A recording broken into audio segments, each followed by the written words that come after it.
In the last part of the full story of Dragon Age Origins, our Grey Warden recruit arrived in Ostagar, where the king and his army are preparing for war against the Darkspawn, hoping to stem the tide against a new blight. We have been tasked with retrieving Darkspawn blood and old Grey Warden treaties in the Kocari wilds. We don't know why, and we don't know if we'll survive, but we have no choice anymore. There's no turning back. Therefore, we must push forward. Approaching the western gate, a guard stops us to give us a warning. Hail! I'm told you all have business in the wilds. The gate's open for you. Just be careful out there. Even a Grey Warden won't be safe in the forest tonight. Immediately, we are face to face with a vicious wolf pack, but they are easily dispatched by the four of us. Moving forward, we can see the body of missionary Jogby in the water, and checking his inventory, we can read a letter to Jogby.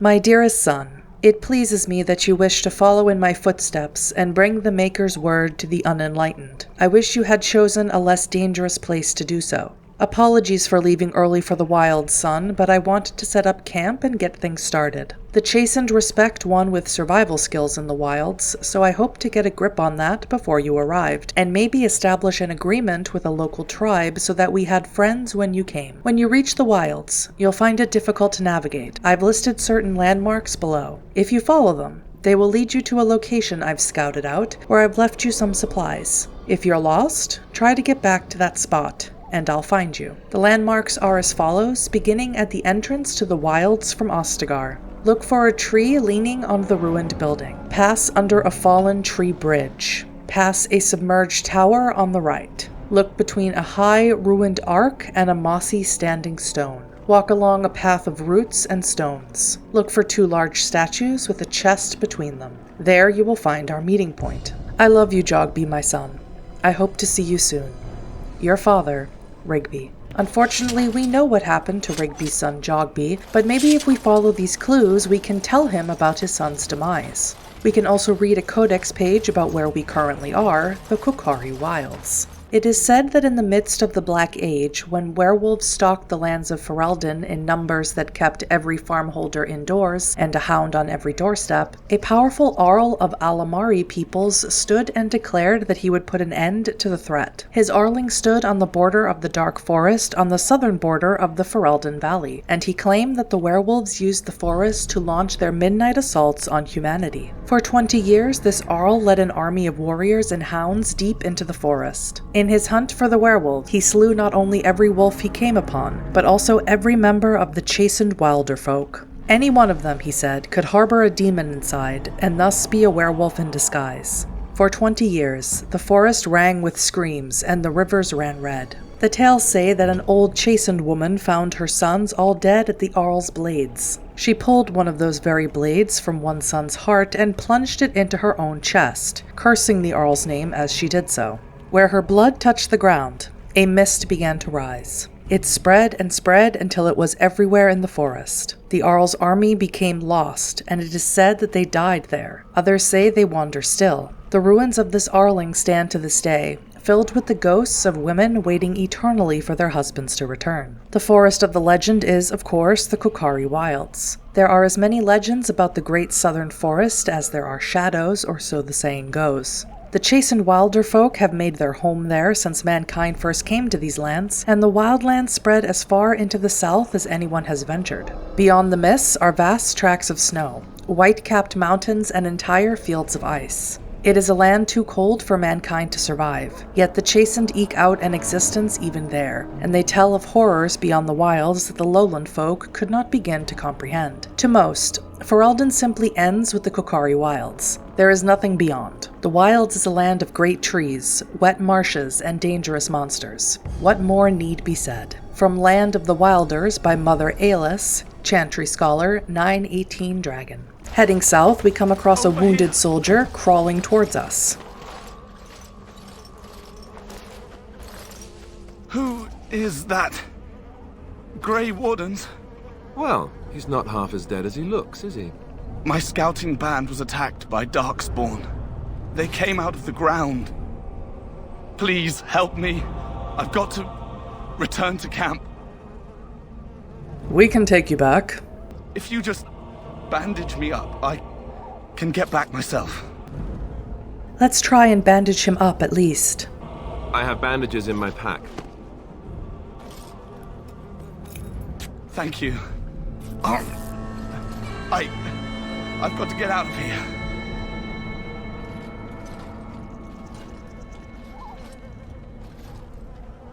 Did you hear? An entire patrol of seasoned men killed by Darkspawn. Calm down, Sir Jory. We'll be fine if we're careful. Those soldiers were careful, and they were still overwhelmed. How many Darkspawn can the four of us slay? A dozen? 100? There's an entire army in these forests. There are Darkspawn about, but we're in no danger of walking into the bulk of the Horde. How do you know? I'm not a coward, but this is foolish and reckless. We should go back. Overcoming these dangers is a part of our test. That's true. You forget I have magic at my command. We'll be fine. I still do not relish the thought of encountering an army. I agree. This is too dangerous. See? What did I tell you? A bit of fear isn't unnatural, you know. Few relish meeting Darkspawn up close. I know I don't. I didn't say that I did. Know this. All Grey Wardens can sense Darkspawn. Whatever their cunning, I guarantee they won't take us by surprise. That's why I'm here. You see, Sir Knight, we might die, but we'll be warned about it first. That is reassuring. That doesn't mean I'm here to make this easy, however. So let's get a move on. Continuing on south, we can pick a wild's flower for the sick Mabari back at camp. If we didn't talk to the Houndmaster or already have a Mabari like our human noble Alyssa does, Davith will fill us in on the importance of the flower. Very well. That flower, white with a red center. The Kennel Master Ostagar was asking about those. I just thought it might be useful. It probably is. You want to be careful picking flowers around the wilds, mind you. They're as like to spit poison your face as not. The Kennel Master said this flower can help dogs that get sick from biting Darkspawn. At any rate, he was offering a reward if someone went into the wilds and brought him one. Might want to think about it is all. Making our way through the winding wilds, we eventually come across a camp currently occupied by Darkspawn, which is a great opportunity for us to collect Darkspawn blood. Once dispatched, we can explore a nearby chest, and we discover this was Rigby's camp. We can then read a journal he left behind about signs of the Chastened. The Chastened barbarians are nothing if not clever. They have hidden markers and signs in the arrangements of stones and rubble along the paths of the wilds. In this way, they mark trails, note places of interest, and even give warnings in a way outsiders cannot understand. Interestingly, these markers look indistinguishable from a regular pile of stones. I have dedicated my time to deciphering these signs, and I believe I am close to a breakthrough. The trailer markers seem to point to a horde, or a location used for secret storage among the Chastened. I have only found a portion of the message. However. I think that if I could complete the message, find all of the trail markers, I can find this cache and see what treasure the Chastened have to hide. I have found one such marker near this camp, under a fallen tree leaning against the ruins. Each marker seems to point to one or two others. I hear rumors that a Darkspawn horde is coming. I hope I can find this treasure before it's too late. An excerpt from Rigby's field journal. As Rigby said, we will find many of these Chastened signs, the first of which is right by the camp. Heading north, we come across a clash between Darkspawn and wolves, and once all the enemies are cleared, we see the body of Missionary Rigby. Examining him, we can read his last will and testament. To whoever finds this note, this is the last will and testament of Rigby the missionary, proud speaker of the Maker's word. I have come to the wilds to speak the chant, but I fear I will die here at the hands of the Darkspawn. I leave all that I came with to my wife Jeddah. Should the reader of this note feel charitable, I have buried a sealed lockbox in our camp, nestled in a Tevinter ruin in the western reaches of the wilds. It is my will that this lockbox finds my wife in Redcliffe, and that it is still sealed shut when it reaches her. To my wife and son, I apologize that my work has taken me from you, but I know that I die in service to the Maker. Rigby. We know where Rigby's camp is, so let's head back there and see if we can find this lockbox. Examining the campfire, we can choose to take the box with us or open it. Having come so far on this journey of father and son, it seems wrong to open it, so we will bring it to his wife Jeddah whenever we can make it to Redcliffe. Besides, we still have the meeting point to find, and since both Rigby and Jogby are gone, the contents of the chest are ours for the taking. Heading across a stream via tree roots, we encounter another pack of wolves. When they are successfully taken out, we see the meeting point Rigby described in the note to his son, and we can loot the chest and use the items in the memory of the lost father and son. Heading toward a bridge, another Darkspawn ambush waits for us. After a hard fight, including facing off against some Darkspawn rogues lying in wait for us, we can unveil the chastened cache with more armor and weapons inside. On one of the deceased soldiers' bodies, we can loot a pouch of ashes with a codex page, called A Pinch of Ashes. The Kocari wilds are rife with legends and myths that have amazed and confounded scholars since the fall of Ostagar in ancient times. One such mystery lies behind the tale of Astia and Nebunar, two lovers who lived in Ostagar. The legends say that Astia grew up in the company of Gazareth, a spirit of the earth bound to an overhang on the bank of a lake in the Kocari wilds. Gazareth began to fancy her, and they spent much of their days together, talking and laughing. Over the years, however, Astia became a woman and began to seek the company of men. When Astia met Nebunar, the two fell in love, and Astia hoped to bring her lover to see her spirit friend. But the spirit, angered and jealous, bade her begone. Gazarath told her that she would never see it again until she brought her lover's ashes and sprinkled them over their spot. Astia was horrified, and she fled from the enraged spirit. But she began to miss Gazarath, and on the day Nebunar asked her to marry him, she cut her beloved's throat, burned him, and brought his ashes to Gazarath, knowing that their marriage would forever sever her ties to her dear spirit friend. There are legends among the chastened that Gazarath still haunts that lake, and that those who sprinkle ashes of the deceased over the right spot can summon the spirit. In memory of the contract with its beloved Astia, Gazarath will grant a single wish and then vanish, never to be heard from again. A note is scribbled in the margin beneath the page. Marcus, I think this is real. If you take the ashes I gave you and scatter them over a pile of rocks on an overhang overlooking the half-sunken Tevinter Dome, maybe Gazarath will appear and give you a wish. If the battle takes you there, I think it's worth a try. While heading up the hill, we see the pile of rocks mentioned, and sprinkling the ashes on it, we come face to face with the spirit Gazarath, who doesn't seem in the mood for granting wishes. But with the four of us, Gazarath is easily taken out. More Darkspawn await us further up the hill, but once they've tasted our blades, we can see the Grey Warden cache up ahead in a ruin.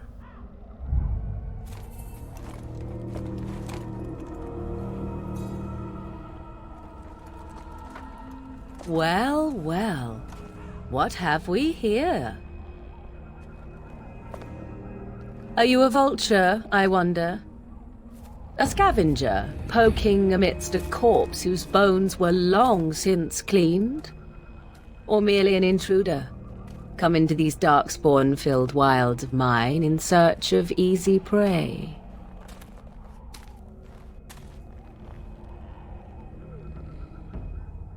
What say you, Scavenger or intruder? I am neither. The Grey Wardens once owned this tower. 'Tis a tower no longer. The wilds have obviously claimed this desiccated corpse. Where did you come from? Stay back. Do I appear a stalking predator ready to leap upon her find? There is no need to fear me. I have watched your progress for some time. Where do they go, I wondered? Why are they here? And now you disturb ashes none have touched for so long. Why is that? Don't answer her. She looks chastened, and that means others may be nearby. Oh, you fear barbarians will swoop down upon you. Yes, swooping is bad. She's a witch of the wild, she is. She'll turn us into toads. Witch of the wilds. Such idle fancies, those legends. Have you no minds of your own? You there. Women do not frighten like little boys. Tell me your name and I shall tell you mine. Promise you won't harm us. Very well. You have stirred my curiosity, so you have my promise. You can call me Solana. And you may call me Morrigan, if you wish. Forget it. You first. Very well. Preserve your mystery, if you desire. You may call me Morrigan. Shall I guess your purpose? You sought something in that chest? Something that is here no longer? Here no longer. You stole them, didn't you? You're some kind of sneaky witch thief. How very eloquent.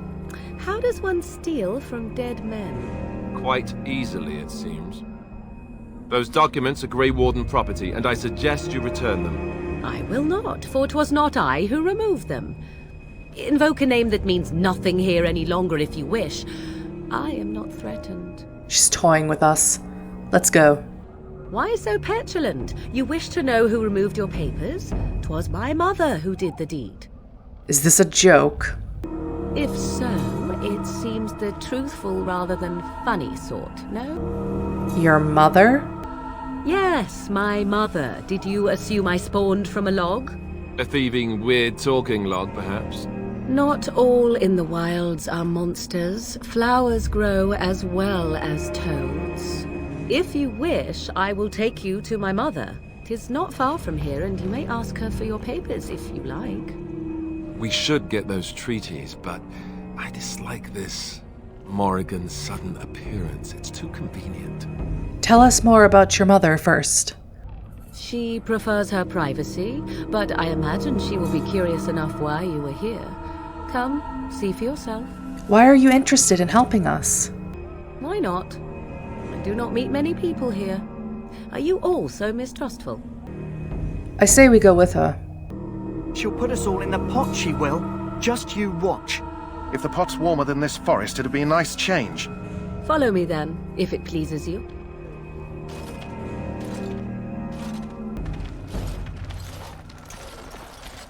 Greetings, Mother. I bring before you 4 Grey Wardens who... I see them, girl. Much as I expected. Are we supposed to believe you were expecting us? You are required to do nothing, least of all believe. Shut one's eyes tight or open one's arms wide. Either way, one's a fool. She's a witch, I tell you. We shouldn't be talking to her. Quiet, Dareth. If she's really a witch, do you want to make her mad? There is a smart lad. Sadly irrelevant to the larger scheme of things, but it is not I who decides. Believe what you will. And what of you? Does your woman's mind give you a different viewpoint? Or do you believe as these boys do? I believe you're crazy and possibly dangerous. Is that all? Surely your mind stretches farther than these surroundings. So much about you is uncertain, and yet I believe. Do I? Why, it seems I do. So this is a dreaded witch of the wilds. Witch of the Wilds, huh? Morrigan must have told you that. She fancies such tales, though she would never admit it. Oh, how she dances under the moon. They did not come to listen to your wild tales, Mother. True, they came for their treaties, yes? And before you begin barking, your precious seal wore off long ago. I have protected these. You... Oh, you protected them. And why not? Take them to your Grey Wardens and tell them this Blight's threat is greater than they realize. Thank you for returning them. Such manners. Always in the last place you look. Like stockings. What do you mean the threat is greater than they realize? Either the threat is more, or they realize less. Or perhaps the threat is nothing. Or perhaps they realize nothing. How do you know all this? Do I? Perhaps I am simply an old woman with a penchant for moldy parchments. Oh, do not mind me. You have what you came for. Time for you to go, then. Do not be ridiculous, girl. These are your guests. Oh, very well. I will show you out of the woods. Follow me. Once back at camp, we can return the flower to the kennel master. The Mabari's stable for now, but not improving. Unless I get that herb I told you about, there's not much hope. Is this the flower you're looking for? Let me see. Yeah, that's exactly it. Wonderful. Give me a moment and I'll make this into an ointment. He looks better already. I'm sure he'd thank you himself if he could. How long before there's an improvement? A day, maybe 2. There's enough ointment for him to make a full recovery. Why not come back after the battle? Perhaps we can see about imprinting him on you. I'm not sure I'd have time to care for him. You'd be surprised. Could be the other way round. Mabari are supremely intelligent and they're excellent hunters and fighters. Come back after the battle and just We'll take another look. We can also use the key we got from the prisoner earlier in the day to open that mage chest. Inside are some runes that will come in handy later. Now it's time to speak with Duncan. So you returned from the wilds. Have you been successful? We have. Good. I've had the Circle mages preparing. With the blood you've retrieved, we can begin the joining immediately. And what if we have second thoughts? Let me be very clear on that point. You are not volunteers. Whether you were conscripted or recruited, you were chosen because you are needed. There is no turning back now. You must gather your courage for what comes next. Courage? How much danger are we in? I will not lie. We Grey Wardens pay a heavy price to become what we are. Fate may decree that you pay your price now rather than later. You're saying this ritual can kill us? As could any darkspawn you might face in battle. You would not have been chosen, however, if I did not think you had a chance to survive. Let's go then. I'm anxious to see this joining now. I agree. Let's have it done. Then let us begin. Alistair, take them to the old temple.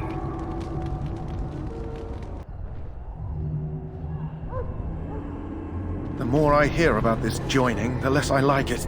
Are you blubbering again? Why all these damn tests? Have I not earned my place? Maybe it's tradition. Maybe they're just trying to annoy you. Calm down. There's nothing we can do about it now. I only know that my wife is in Highever with a child on the way. If they had warned me, it just doesn't seem fair. Would you have come if they'd warned you? Maybe that's why they don't. The Wardens do what they must, right? Including sacrificing us? I'd sacrifice a lot more if I knew it would end the Blight. Will you both shut up? Yes, Sir Knight. Try not to wet your trousers until the ritual starts. I've just never faced a foe I could not engage with my blade. At last, we come to the joining. The Grey Wardens were founded during the First Blight, when humanity stood on the verge of annihilation. So it was that the first Grey Wardens drank of darkspawn blood and mastered their taint. We're going to drink the blood of those creatures. As the first Grey Wardens did before us, as we did before you. This is the source of our power and our victory. Those who survive the joining become immune to the taint. We can sense it in the darkspawn and use it to slay the archdemon. Those who survive? Not all who drink the blood will survive, and those who do are forever changed. This is why the joining is a secret. It is the price we pay. We speak only a few words prior to the joining, but these words have been... Davith, step forward.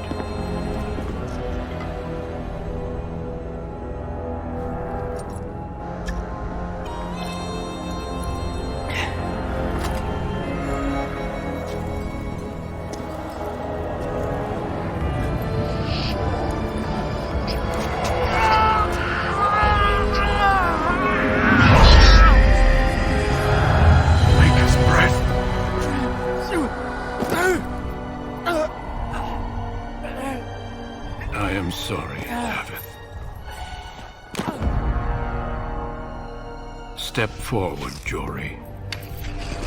But I have a wife, a child. Had I known... There is no turning back. No! You ask too much. There is no glory in this.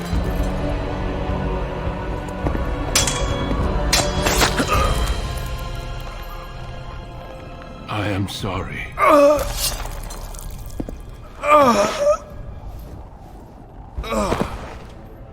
But the joining is not yet complete.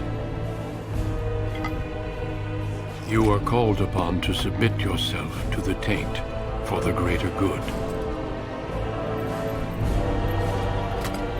From this moment forth, you are a Grey Warden.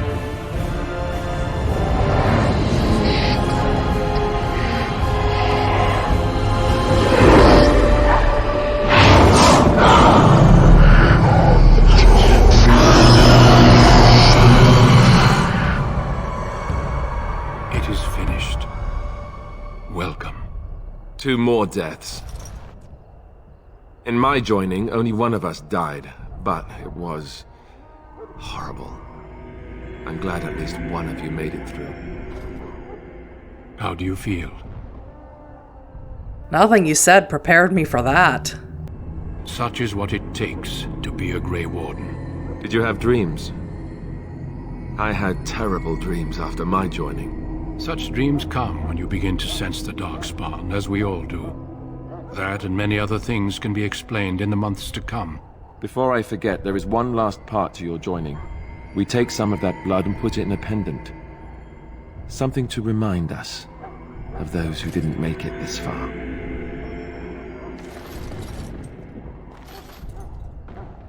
Take some time. When you're ready, I'd like you to accompany me to a meeting with the king. Very well. The meeting is to the west, down the stairs. Please attend as soon as you're able. In the next part of the full story of Dragon Age Origins, the eve of battle is upon us, and we will fight and possibly die as a Grey Warden. Thank you so very much for watching.